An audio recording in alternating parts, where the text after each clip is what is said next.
नमस्कार। आरटीई के video series में आज हम देखेंगे तीसरा वीडियो और तीसरा वीडियो के अंतर्गत हम आज डील करेंगे कौन से अध्याय 1 को। अध्याय 1 क्या बोलता है तो प्रारंभिक है, जिसमें धारा 2 आएगा, धारा 1 और कौन से धारा 2। इसको देखेंगे इसकी क्या विशेषता है।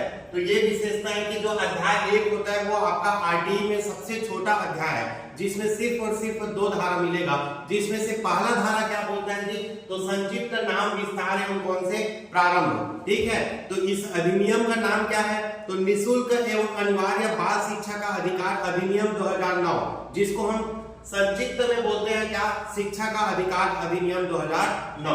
ठीक, विस्तार इसका कहाँ मिलेगा तो पूरे भारत में मिलेगा, जम्मू कश्मीर को छोड़कर। ठीक है, लेकिन अब ये आपका जम्मू कश्मीर में भी लागू होगा। और नेक्स्ट देखते हैं आपका कौन से प्रारंभ। तो प्रारंभ हुआ है कब से तो ये याद रखेंगे आपका कब से तो 1 अप्रैल 2010 से। ठीक है, तो ये रहा आपका धारा 1 संक्षिप्त नाम विस्तार एवं कौन से प्रारंभ। दूसरा हम देखते हैं आपका कौन से जो दूसरा जो धारा बोलता है वो परिभाषा से संबंधित है। परिभाषा से मतलब आपका जिसमें क्या क्या को डिफाइन किया गया।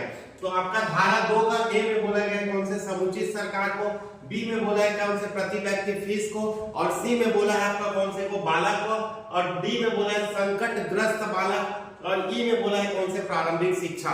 जिसमें से याद रखेंगे कि धारा 2 के सी में किसको डिफाइन किया गया है, ऐसा क्वेश्चन पूछे तो बता देंगे क्या बालक। और याद रखना आरटीई में बालक का तात्पर्य जो होता है वो 6 से 14 साल तक के बच्चों को जो है बोला जाता है। ठीक है, उसके बाद देखेंगे आपका कौन से समुचित सरकार। तो समुचित सरकार जो वर्तमान में होंगे, प्रति व्यक्ति फीस जो है नहीं लिया जाता है, ऐसा करके डिफाइन किया गया है। तीसरा में बोला है कौन से बालक को, चौथा में बोला है संकटग्रस्त बालक, और पांचवा में बोला है कौन से प्रारंभिक शिक्षा। और प्रारंभिक शिक्षा का तात्पर्य होता है आपका कौन से कक्षा 1 से लेकर 8 तक का। ठीक है, तो ये रहा आपका कौन से अध्याय 1 कंप्लीट। ठीक, नेक्स्ट वीडियो में हम देखेंगे कौन से आपका जो है अध्याय 2।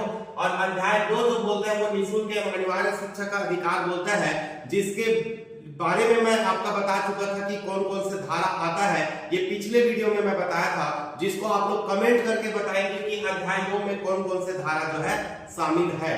ठीक, okay, thank you. Like subscribe और शेयर करते रहिएगा।